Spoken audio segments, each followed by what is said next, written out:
School hadn't even started, but there I was in room 124 with at least 15 of my other classmates, the senior buddies. To become a senior buddy, you have to go through a training to learn how best to support the new freshman, to be a problem solver, a friend, and hopefully a mentor for someone new to JCHS. In JCHS style, one of the training sessions was a sing-along, as a reminder that we needed to carry any singing we did because the freshmen would surely not be as enthusiastic to join in. A couple people were assigned the song leaders and were instructed to be as enthusiastic as possible and encourage the rest of us to join in. We started with one of JCHS's classics, O Yavo Shalom Aleinu. The leaders began singing and the rest of us slowly joined in. Soon we were all singing on the top of our lungs. We were standing on the chairs jumping and beaming at each other. As individuals, we might have felt embarrassed, but together we were tone-deaf and invincible.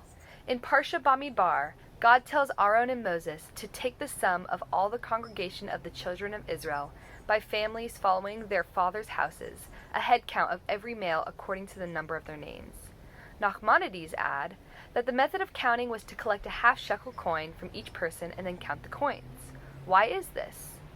To actually count Jews directly is forbidden, as the prophet says, "And the number of the children of Israel shall be as the sand of the sea, which shall be neither measured nor counted."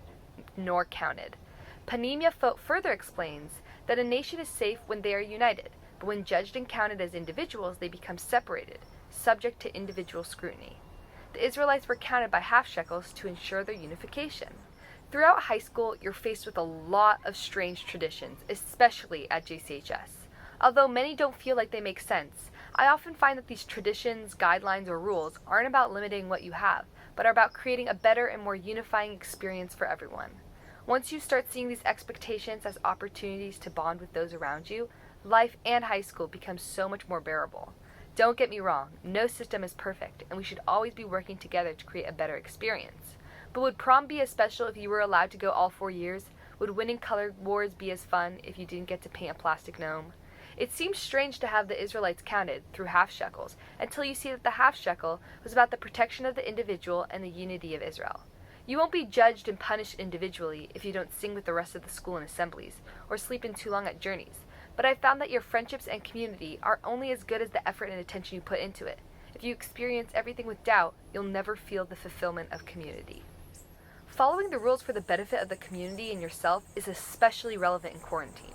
In these frustrating times, consider that this might be your chance for time to stop, for you to learn more about the people in your family, catch up on sleep, listen to music, learn how to paint, or how to breathe again in a society that tells you to never stop moving.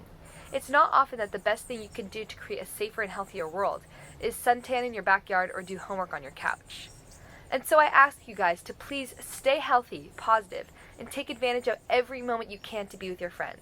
Sing the song and put your arms around each other during Havdalah at the Shabbaton. Who knows, maybe one day there'll be a pandemic and schools, stores, parks, and entire states will shut down and you never get to be a second semester senior, have an epic 10-second countdown on the last day of school, dance at prom, go to New Orleans, which was your older sister's favorite journey, or graduate holding hands with the brothers and sisters you've gained these past 4 years.